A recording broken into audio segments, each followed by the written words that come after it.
नमस्कार। यूरोप में एक और भी संकट गहरा होते जा रहा है और वह गहरा संकट है गैस की। रसिया से गैस यूरोप तक पहुंचता है, बहुत सदियों से पहुंच रहा है, लेकिन जो रास्ता है, परागमन जो मार्ग है, ट्रांजिट रूट जो है, वह यूक्रेन होकर के जाता है और यूक्रेन ने इसकी आपूर्ति बंद कर दी है। क्या प्रभाव पड़ेगा इस पर, जरूर देखें और समझें, क्योंकि यह बहुत ही इंपॉर्टेंट न्यूज है। यहां पर जो जेलेंस्की साहब है, उन्होंने बकायदा कह दिया कि बंद करने वक्त यह बात बकायदा कहा कि हमारे खून से अब अरबों की कमाई कर रहे थे अब तक। ये सच्चाई यह है कि उन्होंने एक बहुत ही कड़ा संदेश बंद करते वक्त यह दिया और बोला कि हमारे खून से रसिया अरबों की रुपए कमा रहा था, वो अब नहीं कमा पाएगा, क्योंकि यह पैसा से वो अंततः मेरे ही खिलाफ हथियार इस्तेमाल कर रहा है। और इस ढंग से उन्होंने इसको बंद कर दिया। बहुत ही गंभीर बात है। कई यूरोप के देश इस पर डिपेंडेंट है। कुछ देशों ने तो प्रतिक्रिया देना शुरू भी कर दिया है, जैसे स्लोवाकिया ने बाकायदा चेतावनी दे दी है, क्योंकि और धमकी दी है कि यदि तुम गैस आपूर्ति रसिया का बंद करोगे तो मैं तुम्हें जो बिजली देता हूं यूक्रेन, उसको मैं बंद कर दूंगा। और स्लोवाकिया के प्रधानमंत्री रॉबर्ट फीको जो है, ये साहब, इनको सब पता था ऐसा होने वाला है, क्योंकि ये बहुत नुकसान झेलेंगे जो गैस बंद हो जाएगा। कैसे नुकसान झेलेंगे उस पर भी मानते हैं। पहले इस बात को समझ लें कि ये अचानक मॉस्को पहुंच जाते हैं पुतिन से मिलने के लिए। यानी हर एक कोई यूक्रेन युद्ध में, हर एक यूरोप का देश यूक्रेन युद्ध में यूक्रेन के साथ नहीं खड़ा है। सबके अपने अपने हित हैं और हित डिसाइड करेगा कौन किसके साथ खड़ा है। आगे देखते हैं, जरा और भी चीजों को समझते हैं। वही रूस की जो प्रतिक्रिया है वह देख लीजिए क्या है। रूस का अहम बाजार जरूर है यूरोप, बहुत दिनों तक रहा है कम से कम गैस की आपूर्ति में, लेकिन पुतिन साहब ने साफ कह दिया है कि हमसे ज्यादा नुकसान आपको होगा, आप बंद कर दीजिए, मुझे कोई फर्क नहीं पड़ता है। पुतिन ने बाकायदा इस चीज को लिया। वैसे मैं इस गैस पाइपलाइन के बारे में एक दो बात जान लीजिए। 35 साल से भी ज्यादा पुराना यह गैस पाइपलाइन है और ये ट्रैक स्ट्रीम यहां पर, अब ये ध्यान रखेंगे वो यह है कि इस पाइपलाइन को बंद करने से बहुत सारे देश तो अफेक्ट होंगे, लेकिन इसको बंद करने से भी कुछ देशों को गैस किसी अन्य रूट से पहुंच जाएगा, रशियन गैस, खासकर हंगरी, टर्की और साइबेरिया। यहां पर ध्यान क्या रखना है, जो यूक्रेन होकर के, यूक्रेन ने जिसको बंद किया है, इसके बावजूद भी यूरोप के कुछ देश ऐसे हैं जो रशियन गैस को एंजॉय कर सकते हैं, क्योंकि उनका परागमन मार्ग, उनका ट्रांजिट रूट थोड़ा सा अलग है। और वो देश हैं हंगरी, टर्की और सर्बिया। ठीक है। और जो यूक्रेन से होकर के जा रहा था वह, मैंने जैसा कहा, 33 साल पुराना, यानी 1991 में यह शुरू हुआ था। और एक तरह से यूरोप को आदत हो गई थी रशियन गैस की, बहुत सस्ता गैस वहां तक पहुंच रहा था। और इसके यूक्रेन के निर्णय के बाद अब यह सस्ते गैस का जो युग है वह अब अंत होता हुआ नजर आ रहा है।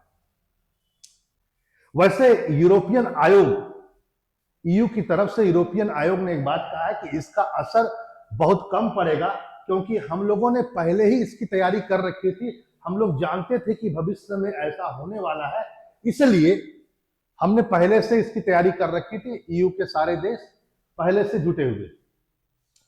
जैसे कि देखिए, ये जो लाइन है, यहां से होते हुए आप देख रहे हैं कि ये जा रहा है, ये यूक्रेन वाला जो इंपॉर्टेंट है।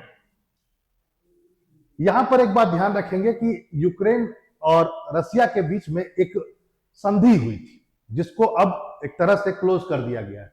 इसमें ट्रांजिट ऑपरेटर की भूमिका निभा रहे थे यूक्रेन, क्योंकि यूक्रेन से होकर के जाएगा, तो यूक्रेन ट्रांजिट ऑपरेटर था। यूक्रेन की तरफ से जो कंपनी थी वह थी नेफ्टोगेज, और रसिया की ओर से ग्रोस्पॉम या ग्रेजपॉम भी कहते हैं उसको। ग्रेजपॉम और नेफ्टोगेज, इनके बीच में संधि हुई थी और यह समझौता लगभग अब समाप्त होने वाला था। 5 साल का समझौता था, अब समाप्त हो चुका था।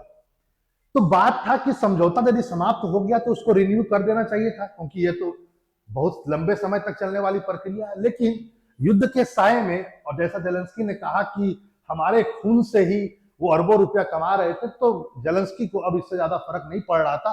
उसने सीधा कहा, ये समझौता जो 5 साल का आपने किया था, हमको एक ट्रांजिटर के रूप में, ट्रांजिट ऑपरेटर के रूप में हमारी एक कंपनी जो आपके साथ लगी हुई थी, उसका समझौता भी अब समाप्त हो रहा है, इसलिए हम कोई इंटरनेशनल संधि का तो उल्लंघन कर नहीं रहे। तो एक तरह से कहा जाए कि ये, और एक बात ये भी ध्यान रखेंगे, बाकायदा यहाँ पर यह भी कहा गया कि यूक्रेन ने यूरोपीय संघ को तैयारी 1 साल पहले से कह दिया है। बाकायदा उसने कहा कि मैं 1 साल पहले से कह दिया हूं कि मैं इसको रिन्यू नहीं करूंगा, आप लोग तैयार हो जाइए, इसलिए अब मेरे ऊपर कोई दोष न दे तो ज्यादा अच्छा होगा। एक तरह से स्लोवाकिया को यह बात समझाना था यूक्रेन की तरफ से कि हम पर दोष मत दीजिए, मैंने पहले ही कहा था। वैसे यूरोप, जैसा कि मैंने आपसे कहा कि यूरोपियन यूनियन ने पहले ही कह दिया है इस बारे में कि हम लोग बदलाव के लिए तैयार थे, और ज्यादातर देश सक्षम है जो इससे निपट सकते हैं। यहां पर कुछ और डेटा को जरा देखते हैं कि क्या सच में असर पड़ेगा या केवल एक प्रेशर जनरेट किया जा रहा है यूक्रेन की ओर से यूरोप पर कि आप मेरे साथ जुड़िए, नहीं तो मैं कुछ भी कर सकता हूं, मैं भी अब पीछे नहीं हटूंगा। क्योंकि रसिया ही सिर्फ प्रेशर में नहीं आएगा, यूरोप के देश भी आएंगे। देखिए क्या है, सच्चाई यह है कि 1 साल से कह रहे हैं लगातार कि मैं बंद कर दूंगा, लेकिन फिर भी पूर्वी यूरोप के देश लगातार अपनी डिपेंडेंसी को बनाए हुए थे रूसी आपूर्ति पर। अभी तक वो किसी और तरफ देख नहीं रहे थे, और करीब करीब माना हो जा रहा था कि लगभग 5.2 अरब डॉलर की इससे कमाई हो रही थी रसिया को। ये तो साफ दिखता है कि अब रसिया इससे हाथ धोएगा, और यूरोप के पूर्वी देश जो यूक्रेन के कहने के बावजूद भी अभी तक अपनी डिपेंडेंसी को बनाकर रखे हुए थे रशियन गैस पर, वो भी अब दिक्कत में आएंगे। आंकड़े यदि आप देखेंगे तो गिरावट जरूर आई है। देखिए आंकड़ों के मुताबिक 2023 में यूरोपियन यूनियन ने जितनी गैस का आयात किया था उसमें रूसी गैस 10%, जबकि 2021 में आप देखेंगे तो 40% है। ये 10% जो आपको दिख रहा है ये 5.2 अरब डॉलर है। 1 साल का जो अल्टीमेटम दिया था कि मैं बंद कर दूंगा इसके बाद, फिर भी पूर्वी यूरोप के देश ले रहे थे लगभग इतने डॉलर का। लेकिन युद्ध के बाद से लगातार इसमें गिरावट आई है। आप देखेंगे 2021 की तैयारी तो शुरू कर दी गई थी, 2021 में देखेंगे तो जितना भी गैस यूरोपियन यूनियन के कंट्री लेते थे उसमें रशियन गैस 40% है, जो 2023 के अंत आते आते महज 10% रह गया। तो ये बता रहा है कि यूरोप भी तैयारी कर रहा था, यूरोपियन यूनियन भी तैयारी कर रहा था। इस डेटा से आपको समझ में आ रहा है। लेकिन यहां पर कुछ और बातें, जैसा कि मैंने आपसे थोड़ा देर पहले किया कि स्लोवाकिया परेशान है, चेतावनी भी दे दिया, लेकिन कुछ और भी देश हैं स्लोवाकिया के साथ साथ ऑस्ट्रिया सहित यूरोपीय संघ के कुछ देश हैं जो रूस से बड़ी मात्रा में गैस आयात करते हैं और अब भी कर रहे हैं। उनको अब दिक्कत इससे महसूस हो जाएगा। आप देख सकते हैं ये स्लोवाकिया है, जैसे कि ये मान लेते ये रसिया है, ये यूक्रेन है, यहां से स्लोवाकिया होते हुए ऑस्ट्रिया होते हुए आगे जाता था। तो बड़ी मात्रा में स्लोवाकिया और ऑस्ट्रिया इससे ले रहे थे। ये लोग अब थोड़े से नाखुश नजर आ रहे हैं, और उसमें भी सबसे ज्यादा स्लोवाकिया है। स्लोवाकिया ने दे दी यूक्रेन को चेतावनी, जैसा कि आपने पहले देखा, यूक्रेन को चेतावनी दे दिया है और कह रहा है कि इसके गंभीर परिणाम हो सकते हैं इस फैसले के बाद। यहां पर देखिए प्रॉब्लम क्या है, जरा समझिए कि आखिर स्लोवाकिया इस ढंग से बातें क्यों कर रहा है।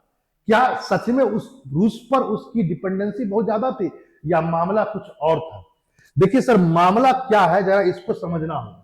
मामला यह है कि यदि आप इस फिगर को देखेंगे तो ये जो स्लोवाकिया है यूक्रेन से होते हुए, ये जो स्लोवाकिया है, स्लोवाकिया, हंगरी, ऑस्ट्रिया और इटली।